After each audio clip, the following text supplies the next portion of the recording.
I want to start with the Google car because you and I had a chance to drive around in it a few years ago, and I know you can't say too much about it, but give us an idea how it's going. The project is doing great. We're now driving about 4 or 5 years of human driving without any kind of incident. And very occasionally we have kind of the D on the highway that really freaks us out, but other than that it drives better than a human driver. So when? When are these going to be on the road? Yeah, when can I buy one? I wish I had an Oracle. It turns out that there's enough technical problems that we don't feel quite confident yet to release it into the public. But Sergey Brin, who runs Google X, has publicly announced it's going to be less than 5 years.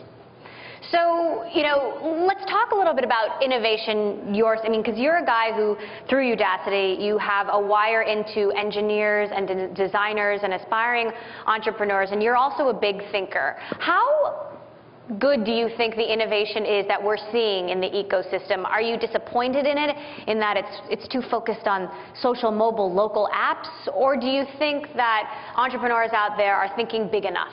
I'm actually really proud to be an American at this point, and not every single innovative effort satisfies me, but there's a lot of great stuff going on, really moonshot thinking. If anything at all, I like to bring innovation back from the incremental work, like yet another social network, to world-changing ideas. Like I talked recently to Ed Lu, who's started a foundation to stop asteroids from hitting the planet, and he can actually do it to defend the world from a possible asteroid attack. That sounds like a crazy idea, but like changing education, changing the medical field and medical sciences, changing transportation, these are actually really big things, and I'm really proud we can do them. So Elon Musk, who of course founded Tesla and SpaceX and PayPal, has this sort of way of making entrepreneurs feel like they're not thinking big enough.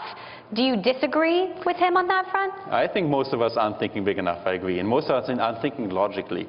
And this is Elon Musk's line, but he points out that there's first principle reasoning. And if you do first principle reasoning, there's no reason why, say, a college education should cost you $50,000. There's just no reason. There's no reason why you go to your doctor when the symptoms appear, even though you could monitor yourself a long time before the symptoms actually appear. There's so many things we can just change, and we should just change. Should entrepreneurs be focused not necessarily on the internet, but other industries like energy, like education, like space? I think so, absolutely. I mean, there's really big topics in the world that require our attention, really big things we can solve. And what you find is the really great entrepreneurs, they go out and do something completely new that people at the time think is crazy. Like Mark Zuckerberg, when he went out, and people didn't really believe it. And all of a sudden, it becomes commonplace, and we realize it's really, really possible. And then lots of copycats come around, and they do a better job. There's a utility for them. But we need those people who will just dash into where no one has gone before.